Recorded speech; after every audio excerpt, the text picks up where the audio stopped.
কার্যক্রম নিষিদ্ধ আওয়ামী লীগের লকডাউনকে ঘিরে রাজধানী জুড়ে সতর্ক অবস্থানে আইন শৃঙ্খলা রক্ষা বাহিনী। নিরাপত্তায় মোতায়েন আছে সেনাবাহিনীও। ভোর থেকে লকডাউন ঘিরে নাশকতার আশঙ্কায় ঢাকা ছিল অনেকটাই ফাঁকা। বাকিটা জানাচ্ছেন দীপু শিকদার। নায়াসিনামাইড ও স্যালিসাইলিক সমৃদ্ধ লিলি ফেস ওয়াশ যা ফেসের ডেড স্কিন সেল দূর করে দেয় দ্বিগুণ ফাস্টার ব্রাইটেনিং। সাবেক প্রধানমন্ত্রী শেখ হাসিনার মামলার রায়ের তারিখ নির্ধারণ আর লকডাউন ঘিরে হাইকোর্ট আর আন্তর্জাতিক অপরাধ ট্রাইব্যুনাল ছিল নিরাপত্তার চাদরে ঢাকা। সেনাবাহিনী, বিজিবি, পুলিশ দিয়ে ওই এলাকা জুড়ে তৈরি করা হয় নিরাপত্তা বলয়। শাহবাগ, বাংলা মোটর, ধানমন্ডি, মিরপুর ছাড়াও ঢাকার গুরুত্বপূর্ণ পয়েন্টগুলোতে ছিল নিরাপত্তা চৌকি।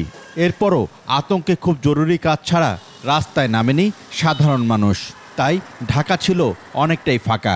মানুষের মনে আতঙ্ক, ভয়ভীতি আছে, এই কারণে রাস্তাঘাট কি বেরিয়েছে না, পুরো রাস্তাঘাট ফাঁকা। লকডাউন দেখেছে, এখন তো টুকটাক মানুষ তো একটু আতঙ্ক আছে। পান্থপথে ছিল পুলিশের কার্যক্রম। নাশকতা ঠেকাতে নজরদারির পাশাপাশি সন্দেহভাজনদের তল্লাশি করা হয়, চেক করা হয় অনেকের মোবাইল ফোনও। নাশকতা হবে কি হবে না সেটা আমরা মাথায় নিয়ে কাজ করতেছি না। আমরা আমাদের নিয়মিত যে কাজ সেই কাজ আমরা করে যাচ্ছি। অন্তত ঢাকাবাসী যেন নিরাপদে থাকে সেটি মাথায় রেখে আমরা কাজ করতেছি। ধানমন্ডি 32 আর রাসেল স্কোয়ার জুড়ে ছিল পুলিশের ব্যাপক তৎপরতা। ট্রাফিক বিভাগের সদস্যদেরও এ সময় মোটরসাইকেল থামিয়ে চালক ও যাত্রীদের জিজ্ঞাসাবাদ করতে দেখা যায়। ওই রকম কোনো এখন পর্যন্ত কোনো ঘটনা ঘটে নাই, কিন্তু আমাদের যে অভিযানটা এটা চলতে থাকবে।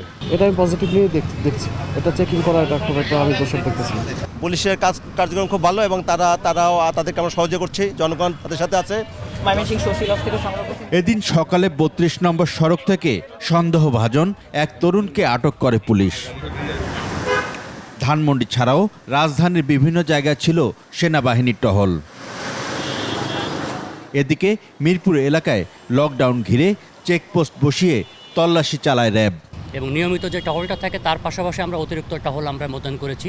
দু একটা বিচ্ছিন্ন ঘটনা ছাড়া এখন পর্যন্ত সার্বিক আইন শৃঙ্খলা পরিস্থিতি আমি মনে করি স্বাভাবিক আছে।